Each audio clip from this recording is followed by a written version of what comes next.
తిరుమలలో భక్తుల కోసం మరో అద్భుత ఆధ్యాత్మిక వేడుక ప్రారంభం కాబోతోంది. నేటి నుండి ఏప్రిల్ 27 వరకు శ్రీ పద్మావతి పరిణయోత్సవాలు ఘనంగా జరగనున్నాయి.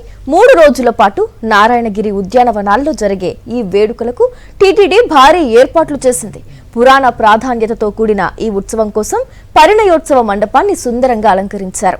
దశావతారాలు, అష్టలక్ష్ములు, గజరాజులు, సింహాల ఆకృతులతో ప్రత్యేకంగా తీర్చిదిద్దిన ఈ ప్రాంగణం భక్తులను ఆకట్టుకుంటోంది.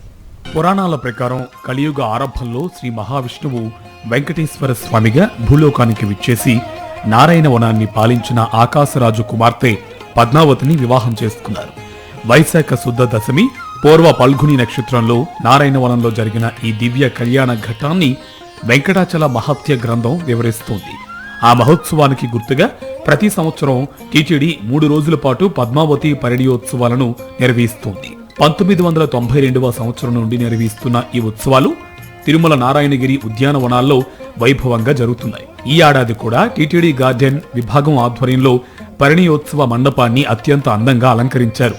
పుష్పాలంకరణలు, పండ్లతో ప్రత్యేక డెకరేషన్, ఆధ్యాత్మిక వాతావరణం భక్తులకు ప్రత్యేక అనుభూతిని అందిస్తుంది. 3 రోజుల ఉత్సవాల్లో తొలి రోజు మలయప్ప స్వామివారు గజవాహనంపై వేంచేశారు. 2వ రోజు అశ్వవాహనం, చివరి రోజు గరుడ వాహనంపై స్వామివారి ఊరేగింపు జరుగుతుంది. ఉభయ నాంచారులు ప్రత్యేక పల్లకీలో పరిణయోత్సవ మండపానికి విచ్చేసిన అనంతరం కళ్యాణ మహోత్సవం కన్నుల పండుగగా నిర్వహిస్తారు. పద్మావతి పరిణయోత్సవాల సందర్భంగా ఏప్రిల్ 25 నుండి 27 వరకు ఆర్జిత బ్రహ్మోత్సవం, సహస్ర దీపాలంకార సేవలను టీటీడీ రద్దు చేసింది. సుమారు 1 టన్ను పుష్పాలు, 30,000 కట్ ఫ్లవర్స్ తో పరిణయ మండపాన్ని అలంకరించి భక్తులకు దివ్యానుభూతి కలిగించేలా తీర్చిదిద్దారు.